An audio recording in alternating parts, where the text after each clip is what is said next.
Mukhang meron tayong malalaman with the Ace of Swords energy, 'no?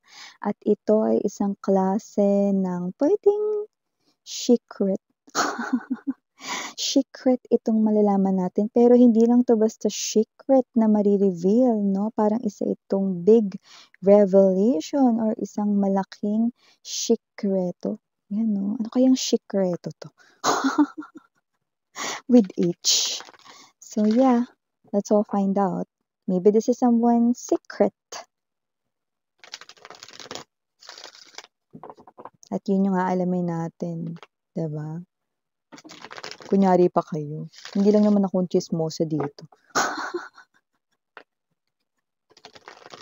Let's see. Alam kong gusto mo ring malaman.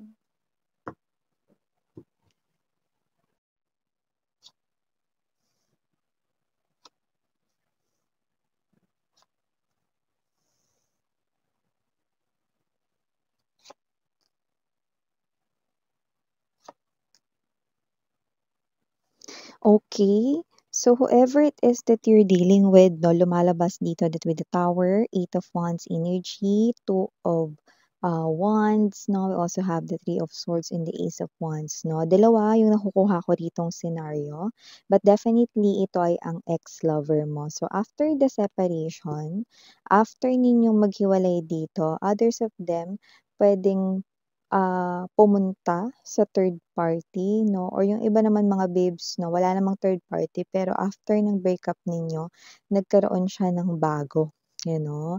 So, alin man ang senaryo niyo ron, it's up to you mga babes 'no, kung nasaan kayong sitwasyon 'no. But whoever it is 'no, nakikita natin dito that this person right here, it looks like with the 2 of Wands energy, it looks like there's something here 'no, na parang nakakapagpabagabag, you know? Yes, hindi ako nabulol dun, Nakakapagpabagabag sa kanya, ayan 'no. So, let me see, anong klase ito? We have here the Chariot, King of Cups energy. Ooh, definitely it's a revelation right in here. 6 of Cups, 5 of Cups right in here. Oh, wow, look at that. 4, 5, and 6 of Cups energy. Ote. You could be seeing, no, consecutive numbers or sunod-sunod na mga numbers, okay? 4, 5, 6 or kahit na anong numbers man yan, 1, 2, 3, yan, no? 4, 5, 6, 7, 8, 9, yan, no? Okay, so whoever it is, it looks like, no, nakakaloka yung revelation rito. Okay? Alin mang scenario siya nagfo-fall rito mga babes, no? Nakakaloka itong ni-reveal. We have here the 10 of Cups, 2 of Cups, and the World energy. Nako, napakabonggang revelation ito, mga babes. Kung ano man 'tong klaseng revelation ito, no? I do see that this person, third party man, no, yung kanya ritong pinuntahan, no, sa inyong hiwalayan or naging hiwalayan. Pero yung iba na naman 'no, doesn't have to be na may third party sila 'no, pero after ng inyong hiwalayan or breakup nagkaroon siya ng bagong pag-ibig 'no. So whether alin man kayong senaryo nagfo-fall doon, mga babes 'no, listen because I'm gonna reveal to you the big revelation right in here. Chariot, King of Cups, and the Three of Cups energy. Okay, your person right in here, third party man yung kakonek niya or kung sino mang kakonek niya ngayon, no, or kanya ritong bagong pag-ibig, yun ay rebound lang. Siya ay rebound lang. Ikaw ang mahal niya. Yan, no. Paano mo nasabi, miss yan? Eh, nakita ko dito. With the King of Cups energy, no, and very strong Five of Cups, you know the Five of Cups energy, no, in the classic tarot, the Five of Cups energy, okay, merong dalawang cup sa likuran, okay, at yun yung hidden wish, no, to go back to the past, to go back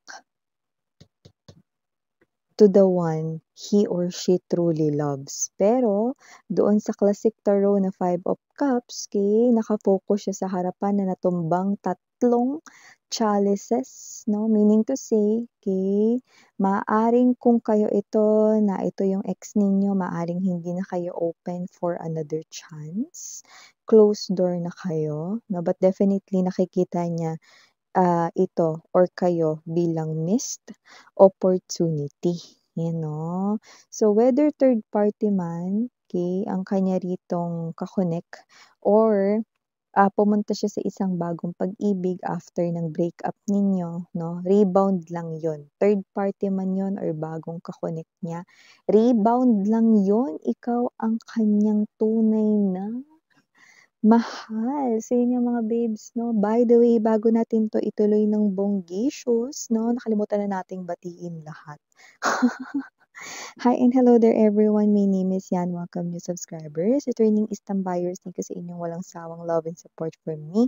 At kung hindi niyo pa na-subscribe pati other channel, link is down below sa ating description box. If interesado, i-click lamang yung link na yan para kayo makapunta there at araw-araw ay nag-upload na ng collective readings for all signs doon. At yun natin gender dito ha, babae, lalaki, LGBT, lahat ay welcome. Pwede rin pong i-switch ang mga roles dahil possible talaga magkapalit-palit yan kasi general reading ito. And at the end of the day, lahat ay may free will na free niyong gamitin anytime, anywhere. So, nakakaloka naman yung revelation na yun, no? Yung eto siya mga babes, no, kung ang third party ang kanyang mga babes, puwedeng na-realize niya pero too late na para bumalik sa inyo, no. Pero yung puso niya balik ng balik sa inyo, no. Pero yun nga lang, sa memories na lang, no. Kasi nga puwedeng hindi na kayo open with the Five of Cups, Three of Cups energy right in here, no, para sa another chance dito, okay, for this person, no? Or if this person right here is someone na after ng breakup ninyo, no, na pwedeng siya yung nag-initiate ng breakup ninyo, no, at siya ay nagkaroon ng bago niyang karelasyon, no, hindi niya yun mahal. Okay? Parang naghahanap siya rito, no, ng bagong mamahalin pero hindi niya kayo rito magawang mapalitan, no? Hindi niya kayo rito magawang kalimutan. Rebound lang yon, rebound lang siya. No? Sakit na, no? Kung malalaman ng person na ito, no? Sabihin kaya natin sa kanya. Intermediate yung reader. Hoy, third party, rebound ka lang. Yan, no? Excuse me, miss. Yan, no? O kaya, pre, rebound ka lang. So, yeah, mga babes, no, nakita natin dito na kung sino man yung kanya ritong third party man or bagong pag-ibig, okay, yun ay rebound lamang. Dahil para sa kanya, no, ang inyo ritong alaala, no, ay ang kanya rito, no, na ina-accept or tinatanggap dito sa kanyang puso, no, dito sa kanyang buhay, no. At kung sino man ito, lalo na kung ito ang ex mo ang in-involve ko sa third party, nakikita niya rito, no, ang malaki rito na kamalian, kasalanan na ngayon ay kanyang pinanghihinayangan at pinagdurusahan, no. Ten of Cups energy, Two of Cups, and the World card. Okay, nakikita natin dito, no, na itong person ninyo, this past lover of yours, no, is yung kanya ritong ina-accept at tinatanggap, no, na tanging pag-ibig, no, ang kanyang love of his or her life ay ang nagtapos na relasyon or connection at yun ay walang iba kundi sa inyo. Yan, no, ikaw, no, ikaw yung nakikita natin dito, no, na tinatanggap niya ng maluwag sa kanyang damdamin at puso, pero maaring hindi ka na bukas upang bigyan siya ng panibagong pagkakataon. So, itong tao na 'to, 'no, kahit na meron siyang kasama or kapiling na iba or kahit na sinusubukan niya rito na manligaw pa lang ng iba, 'no, kung ito man ay, nanliligaw pa lang or naghahanap pa lang, searching pa lang, 'no, ng bagong mamahalin, 'no, hindi niya rito magagawang mahalin yung tao na yun ng buo dahil inuukupan mo ang lahat ng spaces sa kanyang puso at hindi lang spaces sa kanyang puso kundi pati na rin sa kanyang isipan dito. Kaya kasi naman 'tong energy nito nakikita natin that this person right in here is someone who now values your memories 'no. So may energy pa nga siya rito na parang naiinis siya sa self niya 'no. Ayan 'no, kapag siya ay mag-isa with this Six of Cups energy, Chariot 'no, and Three of Swords 'no. 'Pag meron siya ritong inaalala na happy moments ninyo tapos meron siyang nakalimutan na kahit na small detail, ano nga ba yung suot ni Collective ng araw na yun?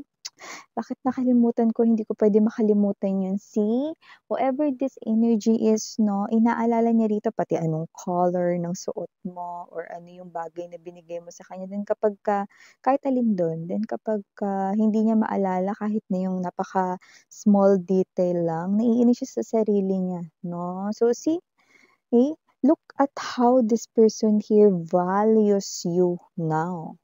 Look at how this person here 'no, na parang cramming siya rito 'no, sa inyo now 'no, but keeping it to himself or herself only. King of Cups. This person here is living in his or her own small island. Yan. Kaya kung sino man 'tong energy na ito, nakikita natin dito that this person is someone here who really wants to go back, to you guys, kasi ang tinatanggap niya lang dito, kahit may karelasyon siya, kausap, ka-connect na iba ngayon, ang tinatanggap ng kanyang puso't damdamin ay ang nagtapos na relasyon, koneksyon sa'yo. In other words, you are the love of his or her life. Na habang buhay niya rito 'no, napakaiingatan sa kanyang puso at damdamin 'no. Kayo yung pinaka, alam mo yun, kayo yung pinaka, person 'no, na nagparamdam sa kanya ng ganito or ikaw yung person na naramdaman niya yung ganitong klase ng pain, okey. So, kung sino man ito 'no, I do see that this person here is someone na possible na ayaw niya rin kayong guluhin na, may energy siyang gano'n. So, parang para sa kanya, lalo na kung hiniling ninyo ang inyo ritong, gusto 'no, na tigilan niyo na kayo 'no, na mag-move on na rin siya sa life niya 'no, nirerespeto niya 'yun 'no. Pero sa kabilang banda, hindi niya kayo rito magawang makalimutan at hindi 'yun mangyayari, alam mo ang sad part dito, puwedeng makapag-asawa siya, at yung iba nga sa kanila may asawa na sila ngayon, pero ang nasa puso't isip niya ikaw. Mm. It might look like that this person here could be trying to create a happy family 'no, with someone else or a companion for life with someone else, LGBTQs of course welcome din kayo, babae, lalaki, LGBT, wala tayo ditong gender, But this person here is really trying hard, Trying hard, copycat. Kaya kasi naman 'tong energy na 'to na wala tayo ditong baso mga babes 'no. May kape dito 'no, pero wag nating itapon 'no. Mahal ko yung kape mga babes 'no, bawat patak niyan sinisimot ko. Yes, adik ako sa kape, yan 'no. So yan 'no, nakikita natin dito na kung sino man 'tong energy na 'to, this person right in here loves you. And it looks like tinatago niya na lang yun. Yun na lang yung kanya ritong nililihim. Hindi niya yan babanggitin sa kanya ritong kinakasama ngayon, sa third party, or dito sa kanyang bagong pag-ibig 'no, or kahit na dito, sa asawa niya na ngayon 'no, okey. Alam mo nakakaawa yung side ng third party 'no, kasi isipin mo 'no, yung tao rito na kasama mo, iba pala yung laman talaga ng puso't isipan niya 'no, 'di ba mare? Nakipagtsismisan na tayo, "Utang nga muna tayo dun sa ano, ng biscuit para dire-diretso tsaka mismo." Para mas masarap yung kuwentuhan natin, yun na. 'Di ba? So, kasi naman 'tong energy na 'to na nakita natin dito 'no, na ito yung klase ng energy na kahit na sinong mga babae or lalaki LGBTQs 'no, hindi pinapangarap na yung taong kasama nila 'no, hindi sila yung iniisip 'no, at hindi sila yung tunay na minamahal 'no. Ang hirap nung pangalawa ka lang, ang hirap nung, energy na hindi ikaw yung talagang minamahal niya 'no, which is yun nga yung nasa sitwasyon na ito 'no. Rebound lang talaga 'to mga babes 'no, pero yun nga, okey. This is something here 'no, na nangyayari and this is something here which is I do see na yung person mo feeling ko nagpapanggap na lang siya in front of the third party or in front of his or her new person, okay. Pero deep inside,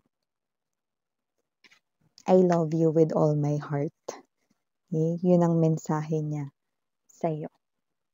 Sa aking tunay na minamahal, mahal kita magpakailan paman.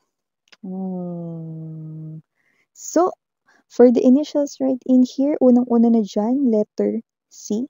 We also have here the letter S, andito rin ang letter A, 'no? Mawawala rin ba rito ang letter E? Of course, nandito rin ang letter R. Last but not the least, the letter J. So yeah, these are all the messages. Thank you so much. Again, I'm Yuriana on Ni Sarang Heyo Love and Light. 안녕.